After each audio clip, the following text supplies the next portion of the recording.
Good morning, students. Today we will start at chapter number 5, that is data handling. Chapter number 4 we will do later.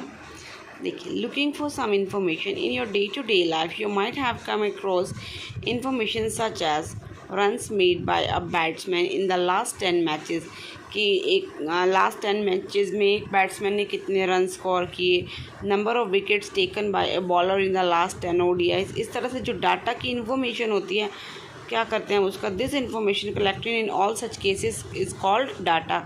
ये जो सारी information collect की जाती है उसे क्या कहते हैं हम, data. Data is usually collected in the context of a situation that we want to study. Data क्या होता है कि जिस इन्फॉर्मेशन को हम स्टडी करना चाहते हैं, कि बहुत सारा चीज़ें दे रखी है, उसको कलेक्ट करना ही डाटा है। For example, a teacher may like to know the average height of students in her class. एक टीचर अपनी क्लास के बच्चों की हाइट जानना चाहती है। To find this she will write the heights of all the students in her class. तो वो अपनी क्लास के सभी बच्चों की हाइट लिखती है, organise the data systematic manner and then interpret it accordingly. फिर वो क्या करते हैं, हर एक बच्चे की हाइट लिखती है, फिर वो इस तरह से लिखती है 5 फीट वाले कितने हैं, 5.1 कितने हैं, या 4.11 कितने हैं, या सेंटीमीटर्स में कि इतने सेंटीमीटर्स के इतने स्टूडेंट्स हैं। तो उसको सिस्टमेटिकली मैनर में इंटरप्रेट करती है। Some time data is represented graphically to give a clear idea of what it represent. Graphically भी शो करते हैं, जैसे कि हम किस में शो करते हैं, pictograph. A pictograph is a representation data using symbols. Symbols के अकॉर्डिंग हम उसको यूज़ करते हैं कि कितनी कार जुलाई के मंथ में बेची गई। एक कार का मीनिंग है, एक सिंबल का मीनिंग है 100 कार्स। तो मीन्स जुलाई में कितनी बेची गई, 100, 200, और ये हाफ मीन्स 250। इस तरह से ये सारी इन्फॉर्मेशन हम पिक्टोग्राफ में कर सकते हैं। सेकंड क्या होता है हमारा, बार ग्राफ। बार ग्राफ क्या है, a display of information using bars of uniform width with heights being proportion to the respective. Bar graph क्या होता है, देखो हम इस तरह से बार्स शो करते हैं। बार ग्राफ में क्या डिफरेंस है, देखिए स्टार्टिंग से हम उसका जितना स्पेस छोड़ते हैं, लास्ट तक हम उसका उतना स्पेस जो है मेंटेन करके रखते हैं। ये बिल्कुल स्टार्ट जहाँ से नंबर लाइन स्टार्ट हो रही है वहाँ से स्टार्ट नहीं होता, स्पेस छोड़कर होता है। डबल बार ग्राफ, जहाँ एक बनाई है उसी के साथ ही, मतलब वो क्वेश्चन जो पैटर्न है वो सेम रहेगा, स्टार्टिंग से हम उसको लीव करेंगे, और जहाँ एक बार ग्राफ बनी है उसी के साथ डबल बार ग्राफ बना देंगे। ये आपने सारे 6th में 7th में कर रखे हैं। Okay. Organisation data, usually data available to us it is unorganised form called raw data. जो डाटा हमें स्टार्टिंग में क्वेश्चन में गिवन होता है वो क्या होता है, अनऑर्गेनाइज्ड होता है। अनऑर्गेनाइज्ड डाटा को हम क्या बोलते हैं, raw data, means raw material. To draw meaningful inference we need to organise data systematically. हम उसे सिस्टमेटिकली वे से शो कर अरेंज करते हैं। For example, a group of student was asked for their favourite subject, the result were as listed. देखो, एक class में बच्चे से पूछा गया कि उनका फेवरेट सब्जेक्ट कौन सा है। किसी ने कहा art, mathematics, science, English, mathematics, arts, mathematics, English, इस तरह से दिया। Which is the most like subject in one of the listed like. तो इसको हम क्या करते हैं, एक टैली बना लेते हैं। सब्जेक्ट कौन कौन से हैं, कितने उनके टैली मार्क्स, कितने स्टूडेंट को पसंद है, ठीक है। तो क्या बोलते हैं इसको, the number of tallies before each subject gives the number of student who is like the particular subject. This is known as the frequency of that subject. इसे क्या बोलते हैं, फ्रीक्वेंसी बताना, फ्रीक्वेंसी टेबल बोलते हैं। Frequency gives the number of times that a particular entry occurs. जो एक entry कितनी बार आई है, जैसे 8 सब्जेक्ट 7 स्टूडेंट को पसंद है, मैथमेटिक्स 5 को, साइंस 6 को, इंग्लिश 4 को। तो इस तरह से हम इसकी फ्रीक्वेंसी टेबल बनाएंगे। The table made is known as frequency distribution tables. Okay. Grouping data, ये देखिए ये डाटा अगर आपको ग्रुप में दे रखा है कितना बड़ा डाटा, तो हम यहाँ से लिखेंगे कि 0 से 10 के बीच में कितने नंबर हैं, 10 से 20 के बीच में कितने नंबर हैं। इस तरह से हम इसको टेबल बनाएंगे। Data represent in this manner is to be grouped and distribution obtain is called group frequency distribution table. Okay. इसमें हमें क्या लिया है, क्लास इंटरवल्स लेके चले, क्योंकि हमारे पास डाटा बहुत सारा था।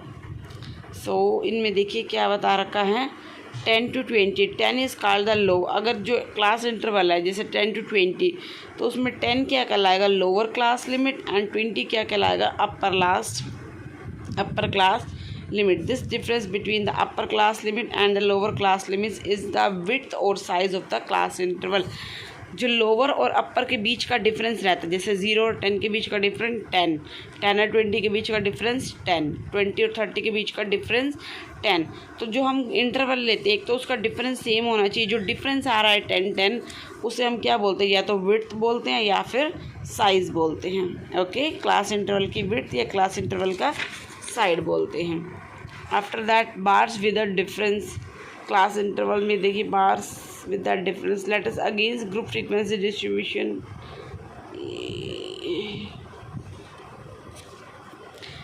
ये जो हमारा बना हुआ देखिए बार बनी हुई है विद द डिफरेंस। इसमें क्या डिफरेंस है, बार ग्राफ बनाई थी हमने तो क्या कहता है, स्टार्टिंग का स्पेस लीव किया था और नेक्स्ट स्पेस था उतना ही मेंटेन रखा था। बट हिस्टोग्राम है, ये क्या है हमारा हिस्टोग्राम, जो इसकी एक्सिस है सेम रहती हैं। देखिए यहाँ से पढ़ लेते हैं।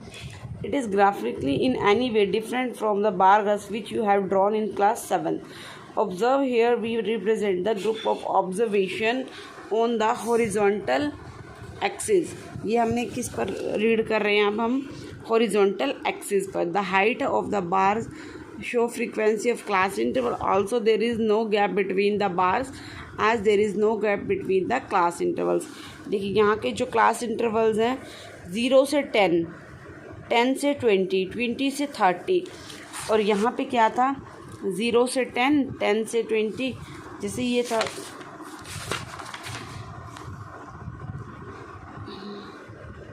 क्या बोलिए, जो क्लास इंटरवल है उनके बीच में गैप नहीं है। The graphically representation of data in this manner is called histogram. इसको हम क्या बोलते हैं, हिस्टोग्राम। ये आपने पढ़ रखे हैं सभी 7th में। Now let us start the exercise 5.1। Question number 1, for which of these would you use a histogram to show the data. देखिए बार ग्राफ में मैंने अभी यहाँ बता रही थी हिस्टोग्राम का जो है आपका वो क्लास इंटरवल होता है तभी बनता है हिस्टोग्राम, क्योंकि उनके क्लास इंटरवल में डिफरेंस नहीं होता। 0 से 10 और 10 से 20 ही स्टार्ट हो जाता है, तो 10 2 टाइम्स आ गया ना इधर भी और इधर भी, तो इनके बीच में गैप नहीं होगा। मैंने ये वाली टेबल देख रही थी, ये तो फ्रीक्वेंसी डिस्ट्रीब्यूशन की है। बार ग्राफ की टेबल तो आपको अलग से गिवन होती है, वो उनके बीच में देखो इस तरह से बनता है 10, 20, 30, 40, ठीक है। क्लास इंटरवल में नहीं बनता जो बार ग्राफ का डाटा है। तो आपसे ये पूछा गया है कि हिस्टोग्राम किस में यूज़ करेंगे। The number of letters for different area of in a postman bag. Postman अलग अलग एरिया से लेटर्स लेता है, इसका तो बार ग्राफ भी बन जाएगा। The height of a competitors in an athletics meet में कॉम्पिटिटर्स की हाइट, अब किसकी 0 से 50 सेंटीमीटर के बीच में कितने हैं, फिर 50 से 100 के बीच में कितने हैं, 100 से 150 के बीच में कितने हैं, तो इस तरह से इसका क्लास इंटरवल बनेगा। तो इसमें हिस्टोग्राम बनेगा बी में।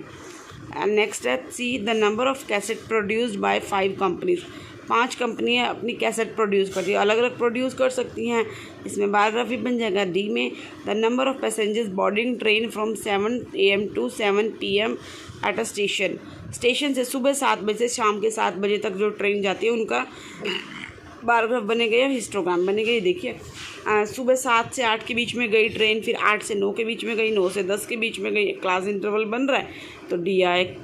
डी में हिस्टोग्राम बनाएंगे तो हम क्या लिखेंगे, बी, और डी में हम हिस्टोग्राम बनाएंगे।